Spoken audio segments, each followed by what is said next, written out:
Existe algo acontecendo sob a sua casa agora, neste exato momento, e quase ninguém te contou isso. A cerca de 6 pés abaixo da fundação, existe uma camada de ar que permanece presa em aproximadamente 55 graus Fahrenheit, e essa temperatura simplesmente não muda. Não importa se lá fora está um calor extremo ou um frio intenso ali embaixo, tudo permanece constante, estável e silencioso. E quando você entende isso, tudo o que você sabe sobre aquecimento e resfriamento começa a mudar. Durante o verão, quando o ar na superfície ultrapassa facilmente os 35 graus Celsius, essa camada continua praticamente igual, como se o calor simplesmente não conseguisse chegar até ela. Durante o inverno mesmo, quando as temperaturas despencam, o comportamento é exatamente o mesmo, criando uma estabilidade que parece impossível à primeira vista.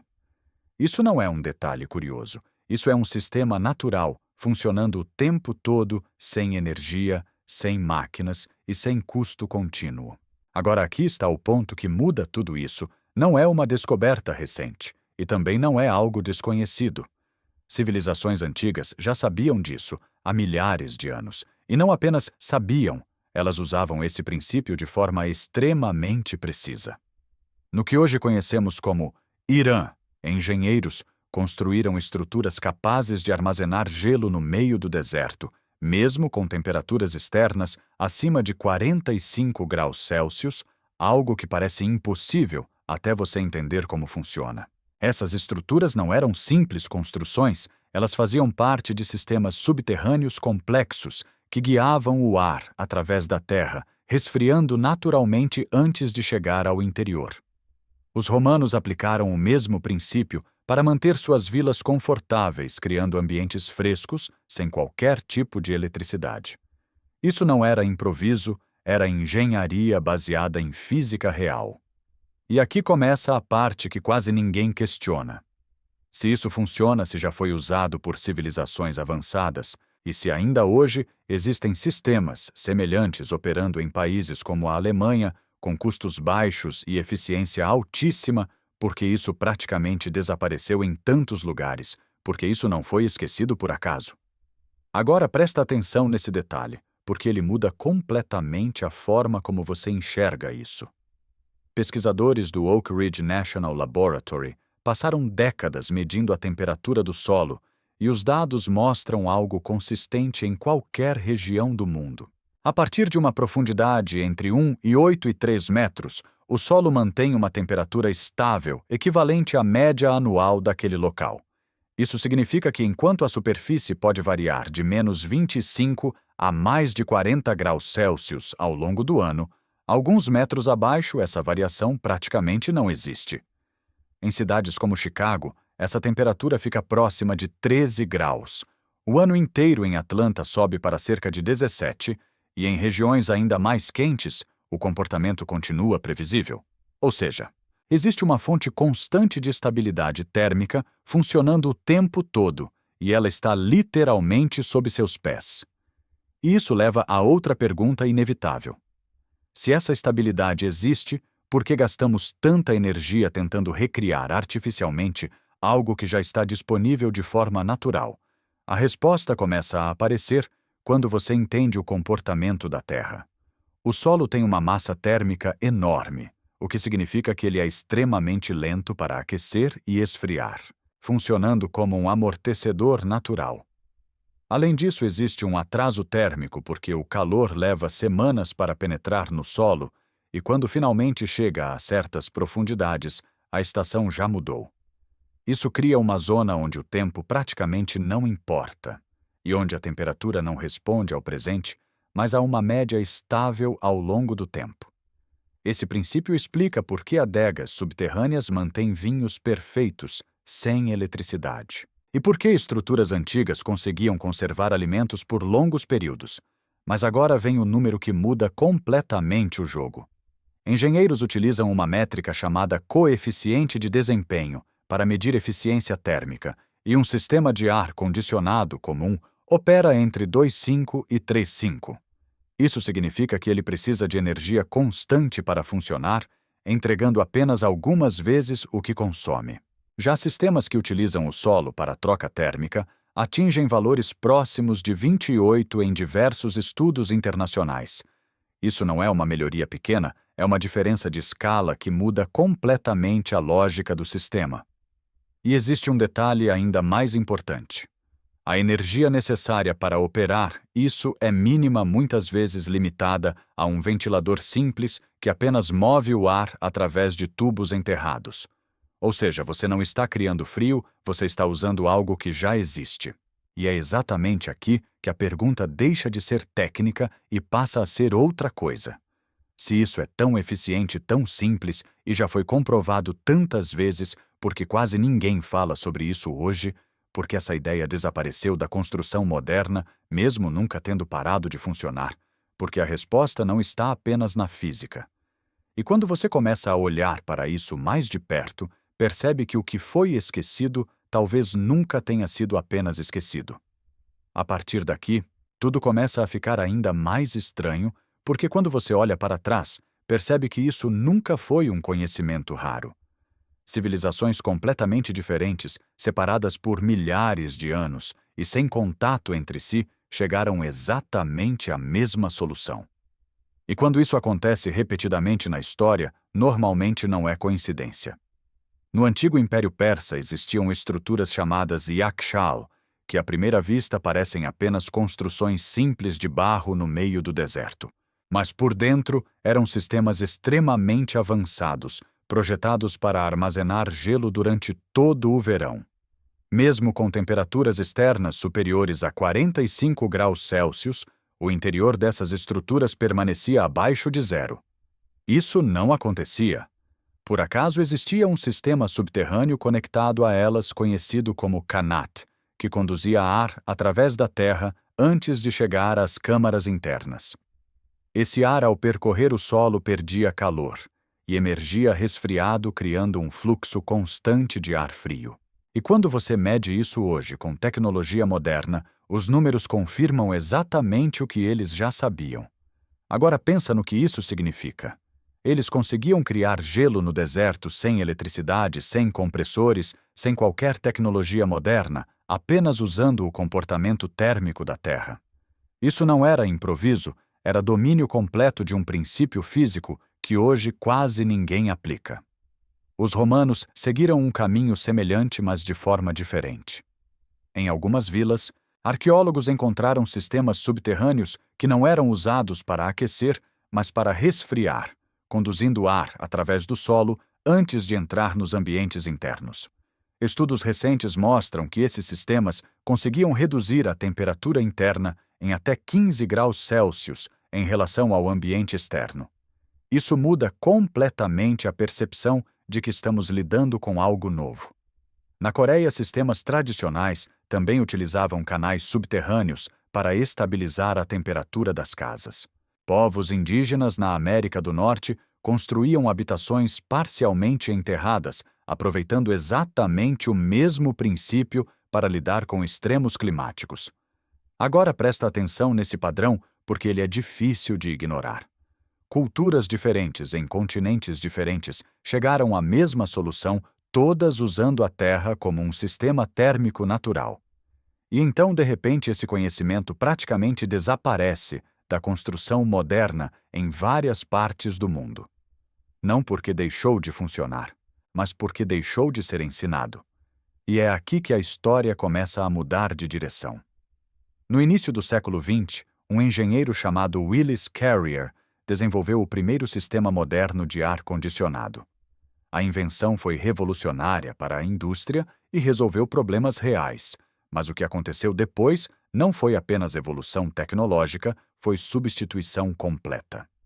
Durante as décadas seguintes, campanhas começaram a associar o ar-condicionado com progresso, conforto e modernidade. Ao mesmo tempo, qualquer método passivo passou a ser visto como ultrapassado e ineficiente ou até inadequado. Isso não aconteceu de uma vez. Aos poucos, o que antes era conhecimento comum começou a desaparecer dos projetos, depois das construções e, por fim, do ensino. Até a segunda metade do século XX, muitos programas de arquitetura simplesmente deixaram de incluir estratégias de resfriamento passivo. E quando algo deixa de ser ensinado, ele deixa de existir na prática. Isso cria um efeito silencioso, mas extremamente poderoso. Novos profissionais nunca aprendem, então nunca aplicam. Sistemas deixam de ser construídos, então deixam de ser vistos. E com o tempo, a ideia de que isso sequer é possível começa a desaparecer. Mas existe um detalhe que torna tudo isso ainda mais difícil de ignorar. Enquanto esse conhecimento desaparecia em alguns lugares, ele continuava sendo usado em outros.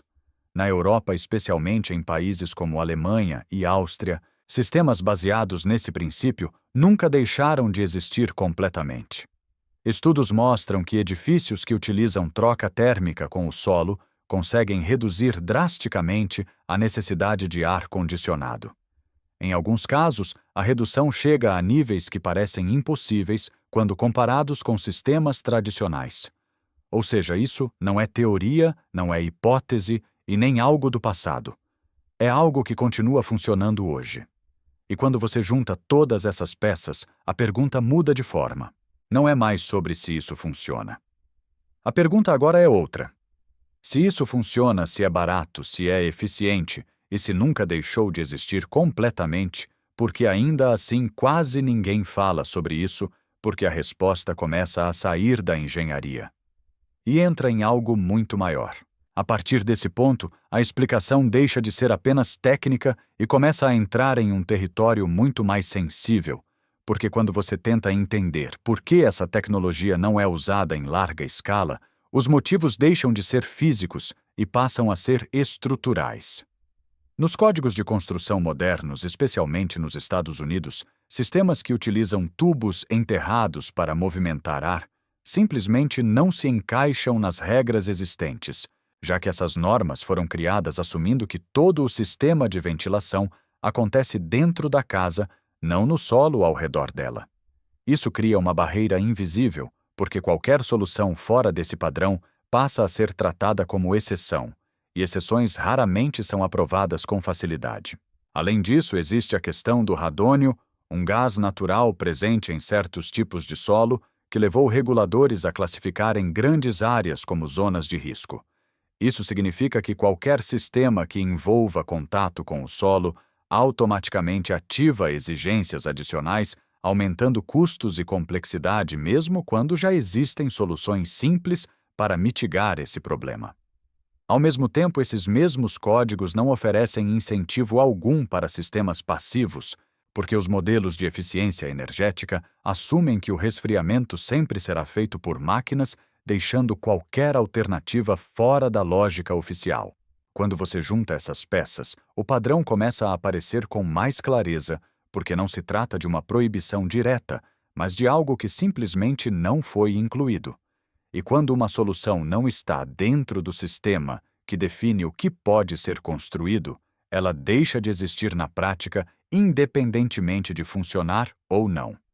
Esse tipo de exclusão é silenciosa, mas extremamente eficaz, porque ao longo do tempo elimina tanto o uso quanto o conhecimento. Esse efeito se intensifica quando entra o fator econômico, porque a indústria de climatização residencial movimenta dezenas de bilhões de dólares todos os anos.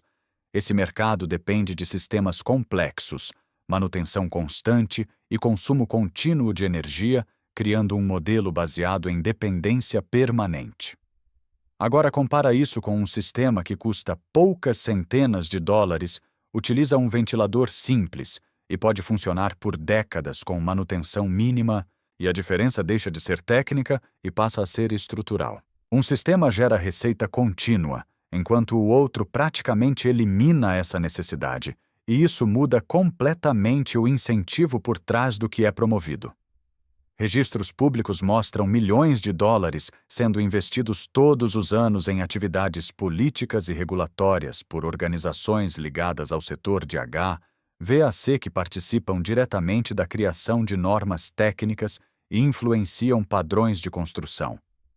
Esse tipo de influência não precisa ser explícito para ser eficaz, basta moldar o ambiente onde decisões são tomadas. Em um caso específico, propostas para incluir caminhos de desempenho para sistemas passivos foram rejeitadas sob a justificativa de falta de dados locais suficientes, mesmo existindo décadas de estudos europeus documentando exatamente esse tipo de solução. Quando você observa a composição desses comitês, uma parte significativa dos membros está ligada à indústria que depende da venda de sistemas mecânicos, o que cria um conflito difícil de ignorar. Cada sistema passivo instalado representa um equipamento que não será vendido, uma manutenção que não será necessária e uma redução direta no consumo de energia. Quando isso é analisado dentro de um mercado de bilhões, o impacto deixa de ser pequeno e passa a ser estrutural, porque não se trata apenas de tecnologia, mas de modelo de negócio. E mesmo com tudo isso, existe um detalhe que não muda em nenhum cenário: a física continua exatamente a mesma.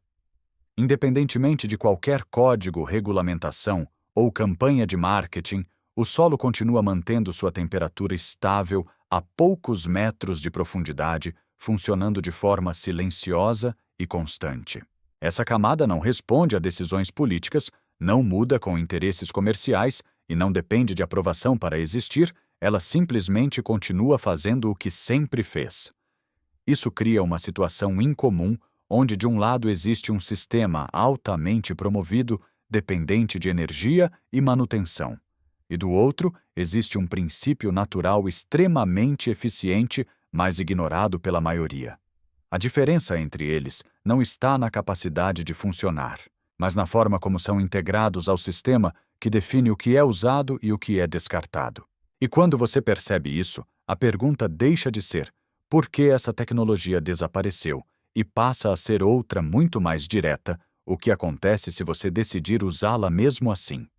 Porque a partir desse ponto, não estamos mais falando de teoria, estamos falando de aplicação real. E é exatamente isso que começa a ficar claro agora. Quando você traz tudo isso para o nível prático, percebe que o que parecia complexo na teoria se transforma em algo surpreendentemente direto, porque no final você não está criando um sistema de resfriamento, você está apenas usando um que já existe. Um sistema baseado nesse princípio consiste basicamente em conduzir o ar através de tubos enterrados no solo, permitindo que ele troque calor com a terra antes de entrar no ambiente interno. E isso muda completamente a forma como o ar chega até você.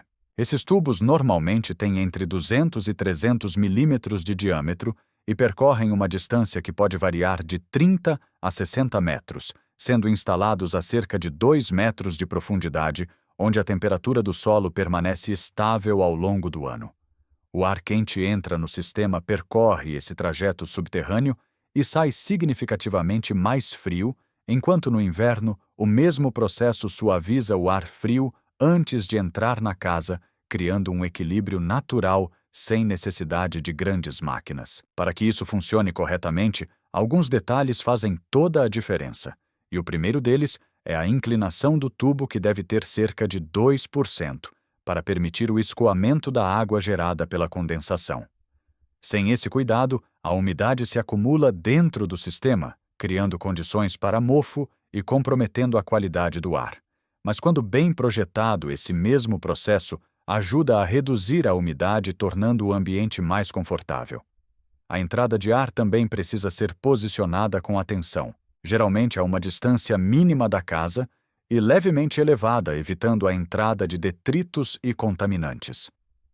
Filtros simples já são suficientes para a maioria dos casos, e para quem busca um nível maior de controle, sistemas adicionais podem ser incorporados sem grande complexidade, mantendo o fluxo limpo e estável. Outro ponto essencial é a velocidade do ar, que precisa ser equilibrada para permitir uma troca térmica eficiente, normalmente entre 2 e 4 metros por segundo, garantindo que o ar tenha tempo suficiente para interagir com o solo. Um ventilador de baixa potência é suficiente para manter esse fluxo constante, consumindo uma quantidade mínima de energia, o que reforça a ideia de que o sistema não depende de força, mas de continuidade. O contato térmico entre o tubo e o solo também é decisivo, porque qualquer espaço de ar ao redor do tubo atua como isolamento e reduz a eficiência. Por isso, o uso de materiais como areia compactada ao redor da tubulação melhora significativamente o desempenho, garantindo que a troca de calor aconteça de forma consistente. Em regiões mais úmidas, a gestão da condensação se torna ainda mais importante, porque o ar quente, ao entrar no tubo, pode gerar uma quantidade significativa de água. Quando isso é controlado corretamente, o sistema passa a atuar também como desumidificador natural, reduzindo níveis de umidade de forma perceptível, mas sem drenagem adequada, o efeito pode se inverter.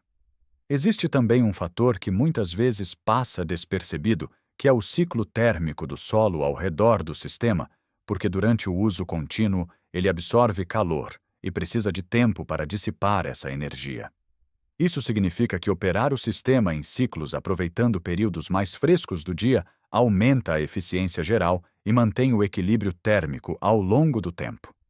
Quando todos esses elementos são alinhados, o resultado é um sistema extremamente estável, silencioso e duradouro, capaz de funcionar por décadas com manutenção mínima. O ar chega ao ambiente já condicionado, reduzindo significativamente a necessidade de sistemas tradicionais e, em muitos casos, diminuindo o consumo de energia em níveis que podem variar entre 25% e 50%. E é aqui que tudo se conecta de forma clara, porque o mesmo princípio que foi utilizado por civilizações antigas continua funcionando hoje exatamente da mesma forma. A diferença não está na física, mas na forma como escolhemos utilizar ou ignorar esse conhecimento. Enquanto soluções modernas dependem de energia constante, esse sistema depende apenas de algo que sempre esteve disponível. No final, o que você está construindo não é apenas um método alternativo, mas uma conexão direta com um comportamento estável do próprio planeta, algo que funciona de forma contínua sem exigir atenção constante. E talvez o ponto mais interessante de tudo isso seja perceber que essa solução nunca desapareceu de verdade. Ela apenas deixou de ser mostrada. E mesmo assim, continua exatamente onde sempre esteve funcionando em silêncio, esperando para ser usada.